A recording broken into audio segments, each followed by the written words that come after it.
तो ये जो चैप्टर है नेशनलिज्म इन यूरोप, इस चैप्टर का हम पहला पार्ट हम लोग एक दिन इंट्रोडक्शन डिस्कस किए थे, याद है कुछ? हम फिर से रिपीट कर, मतलब स्टार्टिंग से स्टार्ट कर देते हैं। जब ये आप चैप्टर शुरू करोगे ना, तो एक पिक्चर मिलेगा। चैप्टर ये शुरू करते के साथ एक पिक्चर मिलता है जो डिस्कस किए थे, फिर भी एक बार देख लो, शॉर्ट में बस इसको रिव्यू कर दे रहे हैं। देखो पिक्चर ये वाला मिलेगा, यही देखे थे हम लोग। इसमें 2-3 गो फीचर पढ़े थे, लॉन्ग चेन ऑफ पीपल था, उसके बाद स्टैचू ऑफ लिबर्टी था, एंजल्स इन द स्काई था, बेस्ट ऑन द ग्राउंड था, ये सब हम लोग देखे थे। तो ये जो फिगर है ना, इस फिगर का नाम है, कह सकते हो इस फिगर का नाम है the pact between nation. The pact between nation, ये पिक्चर का नाम है, ठीक है। या फिर इसको दूसरा भी नाम दिया गया है, नाम है social and democratic Republic.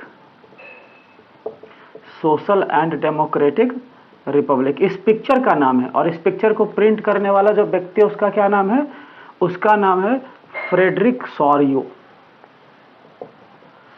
The printer कौन है इस प्रिंट का? फ्रेडरिक सॉरियो।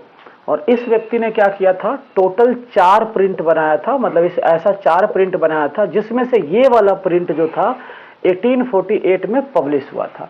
अब इस पिक्चर के माध्यम से इस राइटर ने, ये जो यहाँ पे पेंटर है फ्रेडरिक सॉरियो, इस पिक्चर के माध्यम से फ्रेडरिक सॉरियो ने एक वर्ल्ड को इमेजिन किया, एक ऐसा वर्ल्ड को जिसे यूटोपियन वर्ल्ड कहा जाता है।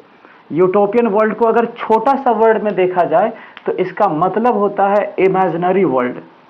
इमेजिनरी वर्ल्ड मतलब ऐसी दुनिया जो वास्तविक में हो ही नहीं, उसे हम यूटोपियन वर्ल्ड कहते हैं। अब ये भी कह सकते हो the world that is so ideal and that it is not really exist, मतलब ऐसा समाज जो बहुत ही अच्छा हो लेकिन वास्तविक में वैसा हो ही नहीं, बस इमेजिन किया जाए। तो इस पिक्चर में फ्रेडरिक सॉरियो का जो पिक्चर अभी हम लोग देख रहे थे, उस पिक्चर में जिस वर्ल्ड को इमेजिन किया गया वो बस यूटोपियन वर्ल्ड था, वैसा कोई वर्ल्ड था नहीं। तो इस वर्ल्ड में दिखाया क्या गया, इस वर्ल्ड में बात किया गया कन्वर्शन का, इस वर्ल्ड में डिस्कस किया गया कन्वर्शन का। कन्वर्शन किस बात का? तो देखो कन्वर्शन दिखाया गया है 19th सेंचुरी का। 19th सेंचुरी में क्या हो रहा था, पूरा का पूरा वर्ल्ड जो था ना वो चलता था, वहां पे सिस्टम चलता था multi dynastic system. Multi dynastic system को और इजी लैंग्वेज में हम कह सकते हैं कि हर जगह पे चला करता था मोनार्किज्म, मतलब राजा का शासन चलता था। और इस 19th सेंचुरी में धीरे धीरे कन्वर्शन शुरू हो गया और यहाँ पे इमर्ज होने लगा नेशन स्टेट, मतलब इनके जगह पे, इस सिस्टम के जगह पे आ रहा है नेशन स्टेट। और एक फीलिंग लोगों में जाग रही है जिस फीलिंग का नाम है नेशनलिज्म। तो ये नेशनलिज्म ही पढ़ना है इस चैप्टर में। नेशनलिज्म क्या होता है, नेशन स्टेट क्या होता है, ऐसे कौन कौन से काउज हुए जिसके वजह से ये कन्वर्सन 19th सेंचुरी में देखने को मिला। पूरे एंशिएंट टाइम में, वर्ल्ड वाइड अगर देखा जाए तो पूरे एंशिएंट टाइम में हर कंट्री पे राजा का ही कंट्रोल होता था, चाहे वो इंडिया हो, चाइना हो, जापान हो, इटली हो, फ्रांस हो, कोई भी कंट्री हो, राजा ही शासन करता था। फिर राजा का सिस्टम हटा और उसके जगह पे आ गया नेशनलिज्म। तो कैसे आया, इस चैप्टर में यही समझना है। तो ये इंट्रोडक्शन था, क्लियर हो गया क्या पढ़ने वाले हैं चैप्टर में। टॉपिक है the social and democratic Republic. ये जो टॉपिक है, ये टॉपिक नहीं है, ये टॉपिक एक प्रिंट है, ऑलरेडी वो प्रिंट है जिसको अभी हम लोग डिस्कस कर रहे थे कि फ्रेडरिक सॉरियो ने 1848 में 4 प्रिंट बनाया और 4 में से एक उसने पब्लिश किया। और उस प्रिंट में एक ऐसी दुनिया को दिखाई गई जो रियल में उस समय थी नहीं। ये दुनिया अभी के समय अगर देखा जाए तो ये जो वर्ल्ड इस पिक्चर में दिखाया गया है ये 21st सेंचुरी का है। मतलब जिस सोसाइटी में आज हम लोग रह रहे हैं, जिस सोसाइटी को आज एंजॉय कर रहे हैं, इस सोसाइटी को फ्रेडरिक सॉरियो ने 1848 में ही इमेजिन कर लिया और वैसे इमेजिन करके दिखाया कि ऐसा दुनिया होना चाहिए। लेकिन प्रॉब्लम क्या था कि 18th सेंचुरी में सोसाइटी कैसा था, राजा शासन करता था, डायनेस्टिक शासन करते थे, मतलब डायनेस्टी, राजवंश शासन करता था और उसके बीच में ऐसा इमेजिन किया गया। तो पहले फीचर इसको समझ लेते हैं कि इस पिक्चर का फीचर क्या है। हालांकि इस पिक्चर का नाम और भी है, इसको हम कह सकते हैं the pact between nation. Pact between nation का मतलब क्या हुआ? पैक्ट मतलब होता है समझौता, मतलब जितने भी यूरोप के अंदर नेशन है, जिस पे कोई डायनेस्टी शासन कर रहा है, जिस पे कोई राजा शासन कर रहा है, उनके बीच में कंप्रोमाइज हो गया। उन्होंने क्या किया, अंडरस्टैंडिंग कर लिया कि हम लोग एक ही टेरिटरी के रहने वाले हैं, अब आपस में नहीं लड़ेंगे, सब लोग मिलजुल करके रहेंगे। तो इसी के लिए इसको नाम दे दिया गया द पैक्ट बिटवीन नेशन। तो चलो शुरू करते हैं। सबसे पहला फीचर क्या है? सबसे पहला फीचर दिख रहा है लॉन्ग चेन ऑफ पीपल। ये लॉन्ग चेन ऑफ पीपल क्या रिप्रेजेंट करता है? This long chain of people represent the people of Europe and America. ये दोनों जगह का, यूरोप का भी, यूएसए का भी और अमेरिका के पीपल को, सॉरी यूरोप के पीपल को ये रिप्रेजेंट कर रहा है लॉन्ग चेन ऑफ पीपल। और यूरोप में जितने भी कंट्रीज हैं, अमेरिका में जितने भी कंट्रीज हैं, उनके पीपल को रिप्रेजेंट कर रहा है। तो कैसे रिप्रेजेंट कर रहा है? तो इनका आइडेंटिफिकेशन कैसे हो रहा है? इनका हम आइडेंटिफाई कर रहे हैं इनके यूनिफॉर्म से, या फिर हम इनको आइडेंटिफाई कर रहे हैं इनके फ्लैग से।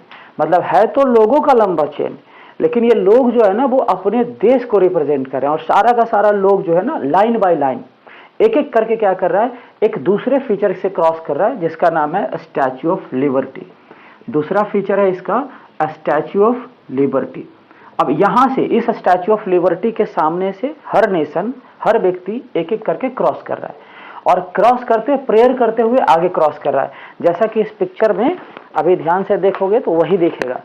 देखो इस पिक्चर में ये दिखाया गया है कि यहाँ जो पिक्चर दिख रहा है ये स्टैच्यू ऑफ लिबर्टी है, और हर एक जो लॉन्ग चेन दिख रहा है, एक एक व्यक्ति यहाँ पे आ रहा है, प्रेयर कर रहा है और फिर आगे बढ़ रहा है। इट मीन्स ये बताना चाह रहा है कि statue of liberty is the symbol of nationalism, आजादी का सिंबल है। और जो राज्य इस तरफ से आ रहा है, जो इसको क्रॉस कर गया, मतलब उसने इंडिपेंडेंसी को, नेशनलिज्म को अचीव कर लिया। इसीलिए इसको यहाँ पे सिंबल दिखाया गया कि लोग क्या कर रहे हैं भाई, इसको प्रेयर करते हुए इसके आगे से निकलता जा रहा है और वो इंडिपेंडेंट नेशन बनता जा रहा है। तो स्टैच्यू ऑफ लिबर्टी ही क्यों? यहाँ पे क्वेश्चंस बन रहा है कि स्टैच्यू ऑफ लिबर्टी का मूर्ति ही क्यों लिया गया प्रेयर करने के लिए? इंडिपेंडेंसी का या नेशनलिज्म का सिंबल इसे क्यों लिया गया? तो इसको ऐसे सिंबलाइज किया गया है कि जो स्टैच्यू ऑफ लिबर्टी है, इसके दोनों हाथ में, इसके लेफ्ट हैंड में, और अगर इसके हम राइट हैंड को ऑब्जर्व करते हैं तो दो चीजें दिखती है। लेफ्ट हैंड में दिखता है एक टॉर्च जो इनलाइटनमेंट का सिंबल है, एक ऐसा टॉर्च जो इनलाइट मतलब नॉलेज को सिंबलाइज करता है कि लोग नॉलेज को गेन करें और वो आगे ग्रोथ करें। जबकि राइट हैंड में चार्टर राइट्स को सिंबलाइज किया गया है।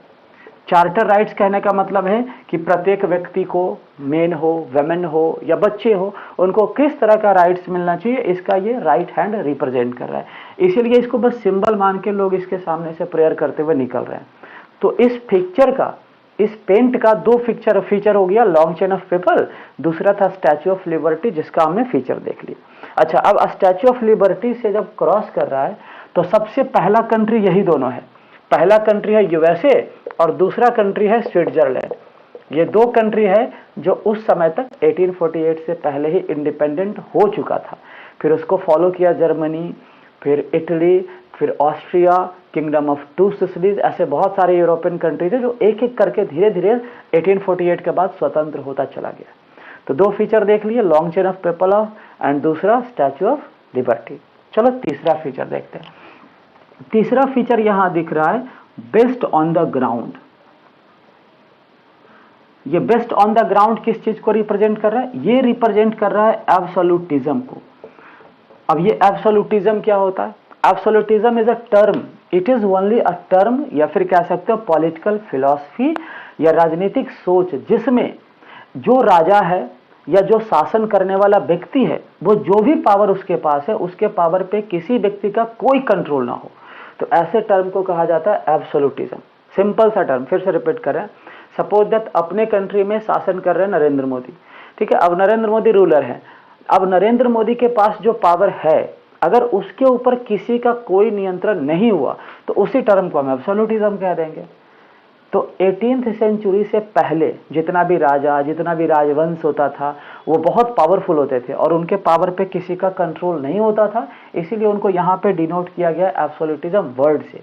और पिक्चर में कैसे दिखाया गया? जमीन के ऊपर कचरे के रूप में। मतलब क्या है कि अगर जो कंट्री नेशन को अचीव कर लिया, जो कंट्री नेशनलिज्म बन गया, वो उसके लिए तो ये सारा चीज कचरा हो गया, ये तो वैल्यू इसका खत्म हो जाएगा।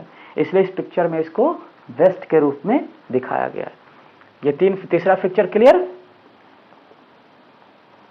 चौथा फीचर है कि इस पिक्चर में जो वर्ल्ड दिखाया गया है वो पूरी तरह से यूटोपियन वर्ल्ड है। यूटोपियन वर्ल्ड का पहले हम भी मतलब बता दिए कि ये एक इमेजिनरी वर्ल्ड है। इमेजिनरी वर्ल्ड कहने का मतलब क्या है? ऐसी एक दुनिया जो इतना आदर्श हो, इतना अच्छा हो कि वास्तविक में वैसा कोई दुनिया हो नहीं, बट इमेजिन बस किया गया। तो वैसे इमेजिनरी वर्ल्ड को यूटोपियन वर्ल्ड कहा जाता है। तो ये पूरा पिक्चर में यही एक्सप्लेन किया गया, यही एक्सप्लेनेशन है। अब इसमें बहुत सारा क्वेश्चंस बन रहा है, जैसे नेशन क्या है, नेशनलिज्म क्या है, ये नेशन स्टेट क्या होता है, पहले जो सिस्टम पहले चला करता था, चाहे एब्सोल्यूटिज्म हो, डायनेस्टिक सक्सेशन हो, ये कैसे खत्म हो गया। इस चीज को आखिर फ्रेडरिक सॉर्गे जैसा व्यक्ति ने इमेजिन किया कैसे? कुछ तो ऐसा पूरे यूरोप में 19th सेंचुरी में हो रहा होगा जिससे लोगों के दिमाग में इस तरह के चेंजेस का ख्याल आना शुरू हो गया। तो चैप्टर वहीं से शुरू होता है। अभी और भी टॉपिक है, नेशनलिज्म जानेंगे, नेशन स्टेट्स का व्यू जानेंगे, नेशन स्टेट्स के अंदर रहने वाले लोगों का सोच कैसा होता है वो जानेंगे, और फिर चलेंगे चैप्टर में 1 by 1 लेसन में। तो हिस्ट्री है, डीपली स्टडी करेंगे तो अच्छा से समझ में आएगा और ज़्यादा क्वेश्चन सॉल्व होगा। नहीं तो हिस्ट्री बहुत फंसाता है। तो अभी जो पढ़े वो तो क्लियर हो गया।